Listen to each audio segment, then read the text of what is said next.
видеоро сар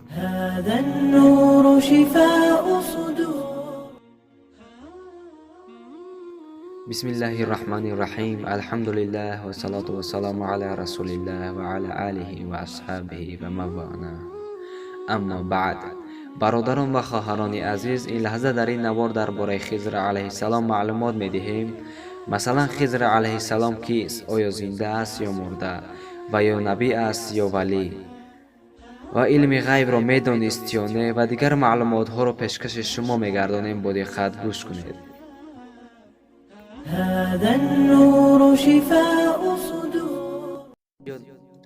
якум, Хизр алайҳиссалом кист?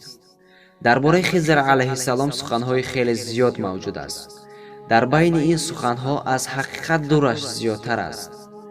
дар бораи вуҷуд доштани Хизр алайҳиссалом дар байни уламо ҳеҷ гуна ихтилоф вуҷуд надорад. Хизр алайҳиссалом вуҷуд доштанд. қисса дар бораи он ҳазрат дар сураи Каҳф омадааст. аммо на ба номи Хизр, балки ба номи банда омадааст. худованд дар ин сура мегӯяд: дар он ҷо бандаe аз бандагони моро ки раҳмати хеш ба ӯ арзонӣ дошта будем ва худ ба ӯ дониш омӯхта будем биёфтанд. сураи Каҳф ояти 65.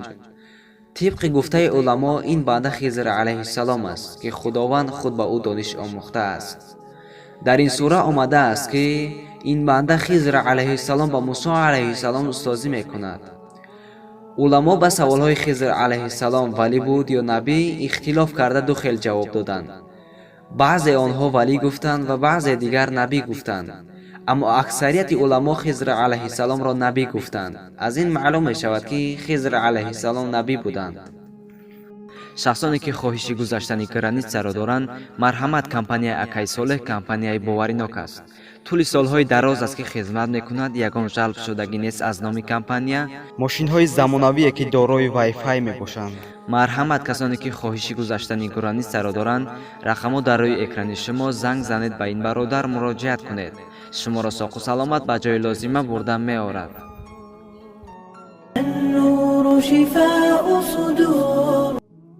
дуюм, Хизр алайҳиссалом зинда аст ё мурда? Хизр алайҳиссалом аз дунё гузаштааст. агар ягон ривояте дар бораи зинда будани Хизр алайҳиссалом бошад, пас он заиф ё дурӯғ аст. ба Иброҳим ал-Ҳарбӣ раҳматуллоҳи алайҳ савол доданд чунин суханҳо: Хизр алайҳиссалом доримо дар ҳаёт буданд, вуҷуд дорад? дар бораи ин суханҳо чӣ мегӯед? Иброҳим ал-Ҳарбӣ раҳматуллоҳи алайҳ гуфт: дар байни одамон ин суханҳоро шайтон партофтааст. ин суханҳои шайтон аст.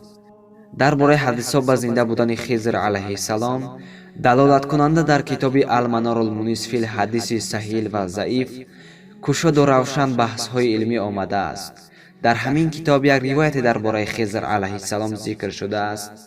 нодуруст будани он исбот шудааст. ба имом Бухороӣ савол доданд: Хизр алайҳиссалом ва Илёс алайҳиссалом зиндаанд? имом Бухороӣ ҷавоб доданд: ин чӣ гуна шуданаш мумкин аст?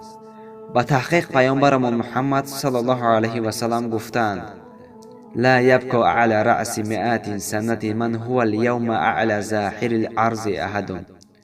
яъне бо ин ҳадиси худи имом Бухороӣ ва имом Муслим ривоят кардаро ба зинда набудани Хизр алайҳиссалом он шахс то рӯзи қиёмат боқӣ намонданашро далел карда оварданд.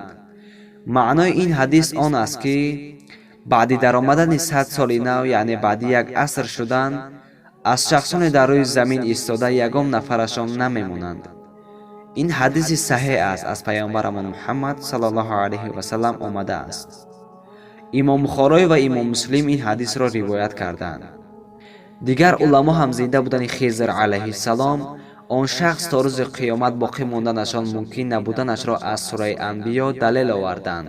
худованд мегӯяд: мо пеш аз ту ҳеҷ башареро ҷовидон насохтем. чисон агар ту низ бимирӣ, онҳо ҷовидон бимонанд. сураи Анбиё ояти 34. дар ҳамин оят ҳеҷ кас абадӣ намонданаш таъкид шудааст. вақте ки Муҳаммад саллаллоҳу алайҳи ва саллам бандаи афзали Аллоҳ, паёмбари афзали Аллоҳ, сарвари ҳамаи паёмбарон вафот кард, дигар зинда монданашон мумкин нест. уламои аҳли суннат вал ҷамоат боз як далеле меоранд. ин басо далели боқувват ҳисобида мешавад. агар Хизр алайҳиссалом зинда бошад, то рӯзи қиёмат боқӣ монад, ба назди пайғамбарамон Муҳаммад саллаллоҳу алайҳи ва саллам омаданаш лозим буд. ба он шахс имон оварданаш лозим буд, ба он шахс байъат карданаш лозим буд, ба он шахс аз ӯ таълим гирифтанаш ва ба ҳам ҳаракат карданаш лозим буд. худи накардани корҳо ба зинда набудани Хизр алайҳиссалом далел аст. сеюм, Хизр алайҳиссалом илми ғайбро медонист ё не? Хизр алайҳиссалом илми ғайбро намедонист. ба ин гуфтаҳо аз Қуръон далел меорем.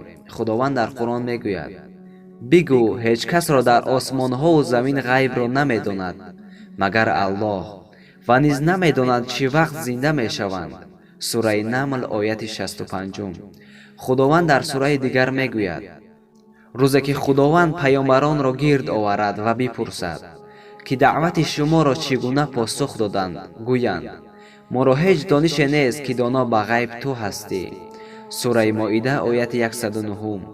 худованд боз мегӯяд: калидҳои ғайб назди ӯст, ҷуз ӯ касеро аз ғайб огоҳӣ нест. ҳар чиро ки дар хушкиву дарёст медонад. ҳеҷ барге аз дарахт намеафтад магар он ки аз он огоҳ аст. ва ҳеҷ донае дар торикиҳои замин ва ҳеҷ тариву хушкие нест ҷуз он ки дар китоби мубин омадааст. сураи Анъом ояти 59. аз ин гуфтаҳои Аллоҳ маълум мешавад ки илми ғайбро ба ҷуз Аллоҳ ҳеҷ кас намедонад.